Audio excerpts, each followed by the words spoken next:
AMRKHMWST.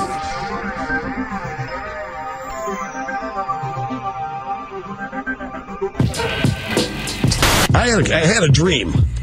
I had a dream that I was a slave building a sphinx in a desert that looked like Obama. Are white people in America enraged by having a black president? By the success of people like Obama and Sotomayor? Is there outrage that being white in America no longer guarantees you monopolistic access to the positions of greatest power in this country?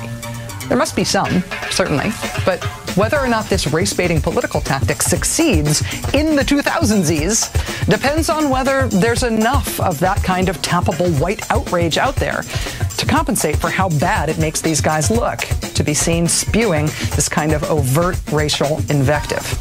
Joining us now is Melissa Harris-Lacewell, Associate Professor of Politics and African American Studies at Princeton. Melissa, thanks very much for joining us tonight. Apparently your audio, I have been warned, is a little hoopty, so I hope you don't mind yelling about this topic. I can certainly yell, although then I'll probably be called an angry black woman. And since I have a white mama, maybe an angry black Oreo, but I'll yell. It's fine. Can we get wise in there somehow? Wise as an insult? Wise, angry black Oreo. Okay, I can do that, yeah. All right, well, let me ask you here, what you think the strategy is behind so many figures on the right calling the president racist? Well, so, you know, as a political scientist, you always want to start with the assumption that a political party, whatever choices it's making, are trying to seek office, right? So we've talked about this a couple of times, and I've tried to think about how this is somehow a strategy of the right or a strategy of an element of the GOP to somehow gain office, either in the midterm elections or, you know, more long-term for the presidential race. But the other part I think that I have maybe not been thinking about as carefully is that when we think about the history of race in America, sometimes we have to put aside the notion of strategy and just embrace the reality that race in this country has often brought out irrational anger, fear, anxiety, emotionalism. So it is possible that this is not actually a GOP or a conservative strategy, but is instead really kind of an emotional tantrum on the part of some members of the conservative wing who really just are floundering as they look at a world that is changing so dramatically around questions of race.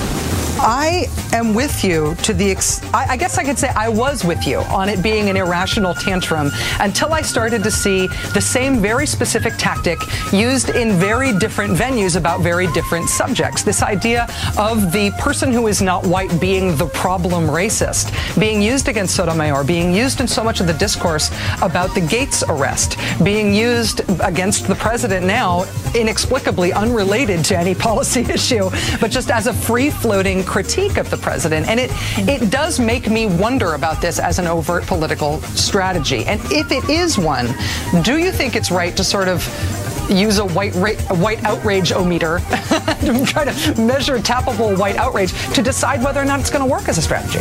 Well, you know, if we can remember that President Obama paused in the middle of the primary race to speak in Philadelphia about the question of race in America. And he set up sort of two possibilities. Black anger, rooted in a history of African-American inequality, and white resentment, rooted in a sense of kind of a loss of racial privilege. Now, I think that in many ways it's a very accurate assessment of in sort of the ways that blacks and whites, not completely and not perfectly, but often perceive things quite differently. So I've spent the month in New Orleans, and Hurricane Katrina is a perfect example of this. Everybody in the country was mad, but African Americans saw the failures of the federal government around Katrina as a race issue.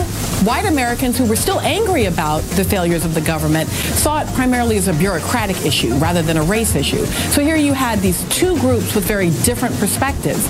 Now that made all the difference in being able to make policy. So I think that they're hoping that these differences in how blacks and whites often see the world can be a perfect kind of wedge to use on healthcare, to use on education, to use on a wide variety of issues that in fact really I mean, if we don't fix health care, it is bad for all Americans. But if we can somehow kind of suggest that the president is just trying to do things that are good for black people and bad for white people, then it opens up that kind of possibility of anxiety, distrust, and different perceptions. Melissa Harris-Lacewell, Associate Professor of Politics and African American Studies at Princeton University. I think that's tremendous insight. That sort of insight is the whole reason that I sought you out in the first place and have had you back on this show so many times. It's really invaluable. Thanks, Melissa. I love being here. Thanks very much.